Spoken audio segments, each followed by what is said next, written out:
Assalamualaikum warahmatullahi wabarakatuh.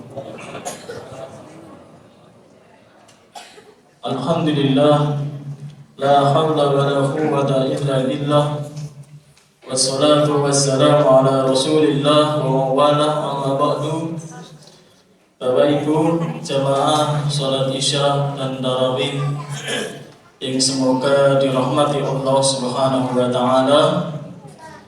Alhamdulillah, marilah senantiasa bersyukur kepada Allah Subhanahu wa taala. Kita masih diberikan kenikmatan, masih diberikan keistiqomahan, masih diberikan kesempatan oleh Allah Subhanahu wa taala beribadah di bulan Ramadan tahun ini. Mudah-mudahan Allah Subhanahu wa taala menerima amal ibadah kita semuanya. Bapak Ibu yang dirahmati Allah Subhanahu wa taala, pripun sehat ya? Alhamdulillah, masih semangat. Ini sudah memasuki 10 hari terakhir. Insya Allah pekan depan sudah 1 Syawal.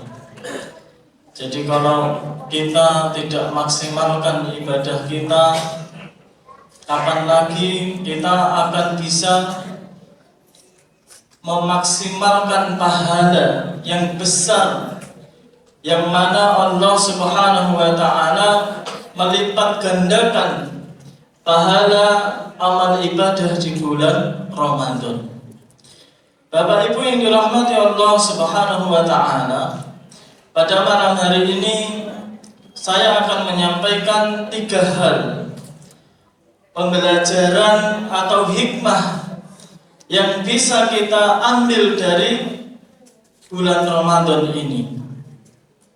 Yang pertama yaitu bahwasannya Allah mengajarkan kepada kita di bulan Ramadan ini agar qillatut ta'am, sedikit makan, bukan sedikit-sedikit makan ya.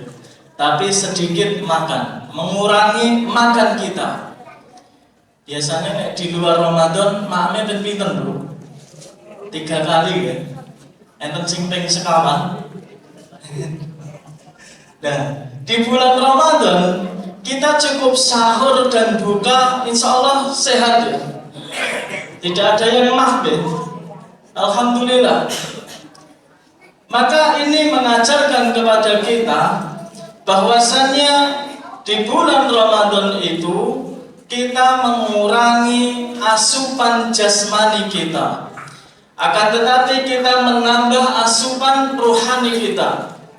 Karena manusia itu bukan cuma jasmaninya saja yang diperhatikan, tapi rohaninya itu juga perlu diperhatikan. Karena ruh ini nanti yang akan menemani kita ketika nanti kita di alam kubur dan selanjutnya. Maka dengan apa asupannya?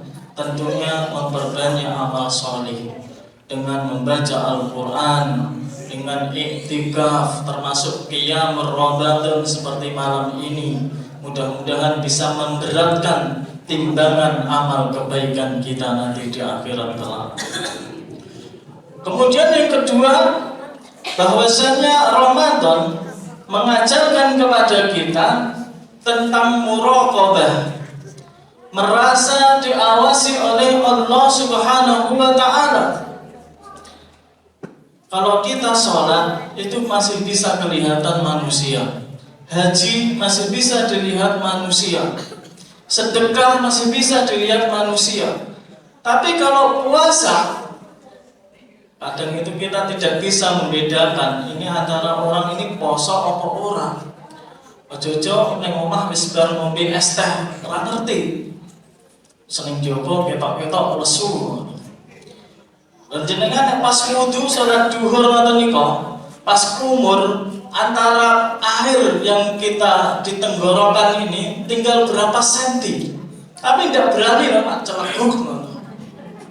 Tidak ada yang berani karena kita merasa diawasi oleh Allah Subhanahu wa taala.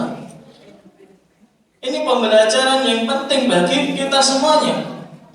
Ketika diri kita merasa diawasi oleh Allah Subhanahu wa Ta'ala, tentunya kita tidak akan berani melanggar syariat Allah Subhanahu wa Ta'ala dalam keadaan ramai banyak manusia ataupun ketika kita dalam sendiri, karena merasa diawasi oleh Allah Subhanahu wa Ta'ala.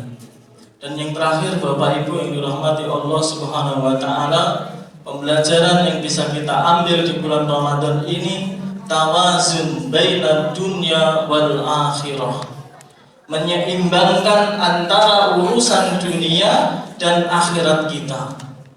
Mungkin di luar Ramadan 11 bulan itu kita sibuk bekerja, kita sibuk mengejar dunia. Maka di bulan Ramadan ini dikurangi, diseimbangkan antara urusan dunia kita dan urusan akhirat kita. Allah tidak melarang menyibukkan kita dengan urusan dunia, tapi Allah menyuruh menyeimbangkan urusan dunia kita dan akhirat kita. Jangan sampai berat sebelah.